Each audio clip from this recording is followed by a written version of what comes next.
Presidentja e Kosovës Vjosa Osmani ka dekoruar kombëtaren e Kosovës në futboll me medaljen presidenciale të meritave.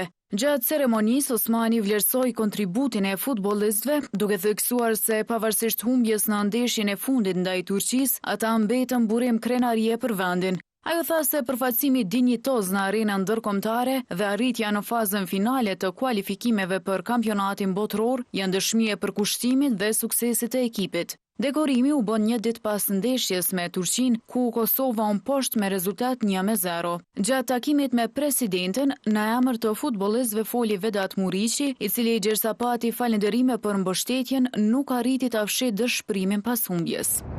E kemi ditë edhe para ndeshjes sa është dëshira e madhe për gjithë popullin, për gjithë anën banë shqiptar që janë në Evropë, në botë. Edhe me ju kazu drejt personalisht, nuk e kom planifiku që kemi me u. As biletën e këthy që nuk e kam, kështu që ka qenë një goditje e rëndë për neve, edhe pse besoj që nuk e merituam humbjen, kemi luftu, kemi bo qmos për të vëndrën realitet. Unë në emër të ekipit, ju falenderoj shumë nga zemra juve, si presidente, falenderoj shtetin e Kosovës, falenderoj gjithë juve gazetarëve. Komandanti i KFOR-it, General-Major Ozkan Ulutash, u takua me ministrin e rinisë dhe sportit të Turqisë, Osman Ashkinbak, në selinë e KFOR-it në kampin Filmcity në Prishtinë.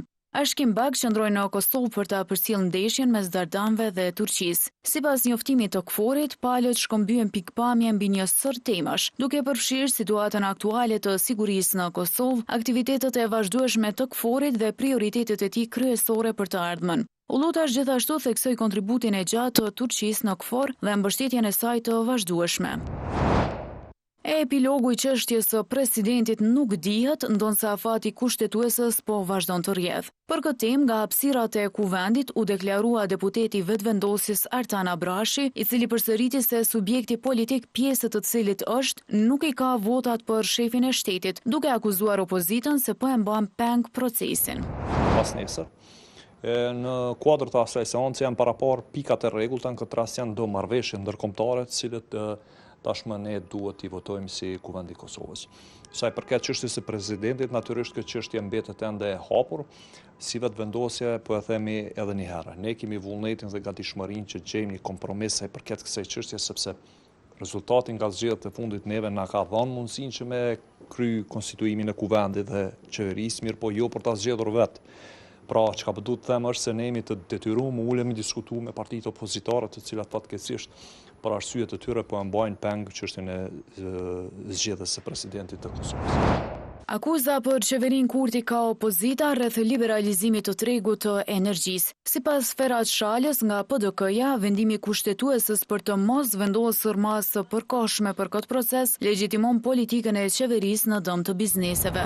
Pola është e kënaqur sepse kjo e ka legjitimu politikën e tyre në dëm të bizneseve dhe në dëm të realisht të transparencës dhe metodologjisë së punës në hapjen e tregut.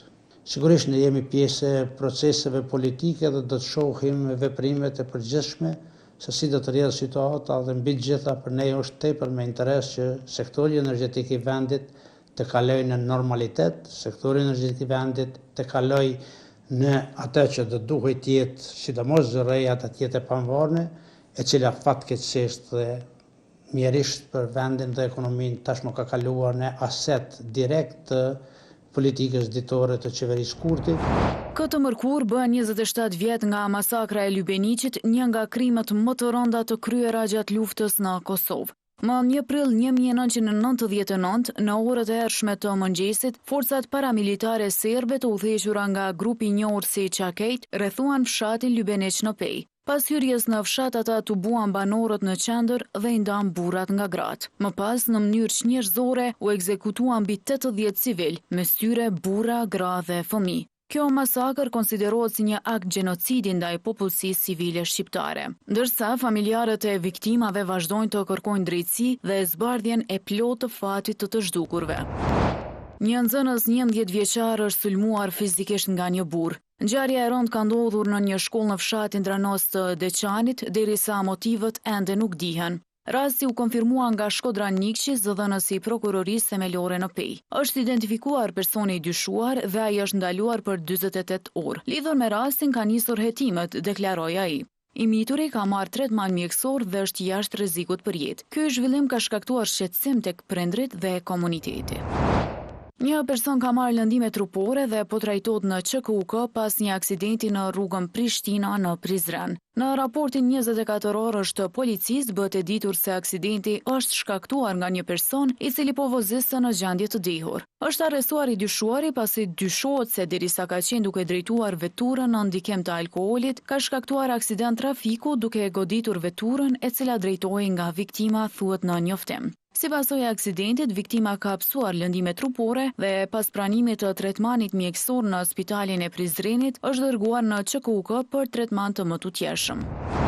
Një ngjarje rrezikshme ka ndodhur në qytetin e Vlorës në Shqipëri, ku një i mitur rreth 14 vjeç ka qenë në drejtimin e një automjeti, ku ndodhej edhe një bashkëmoshatar i tij. Sipas raportimit të mediave në Shqipëri, ata dyshohet se kanë goditur disa automjete gjatë lëvizjes, çka ka bërë që të ndiqen nga patrullat e policisë së Randit dhe asaj rrugore në disa zona të ndryshme të qytetit. Gjatë ndjekjes, drejtuesi i mjetit ka përplasur një automjet të forcave shqiponja dhe më pas një tjetër mjet policie, duke shkaktuar lëndimin e 2 efektivëve, të cilët janë transportuar për ndihmë mjekësore.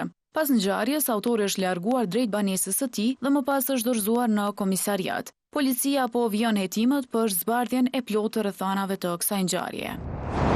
Në muajin prill, punëtorët e sektorit publik do të kenë 3 ditë pushim për shkak të festave zyrtare. Sipas njoftimit të Ministrisë së Digitalizimit dhe Administratës Publike, pushimi i parë do të jetë më 6 prill në rastin e Pashkëve Katolik. Ndërkaq, më 9 prill, që i bie ditë e enjte, shënohet dita e Kushtetutës së Republikës së Kosovës, e cila gjithashtu është ditë pushimi. Po ashtu, të hënën më 13 prill, festohen Pashkët Ortodoks, duke shënuar edhe ditën e tretë të pushimit për këtë muaj.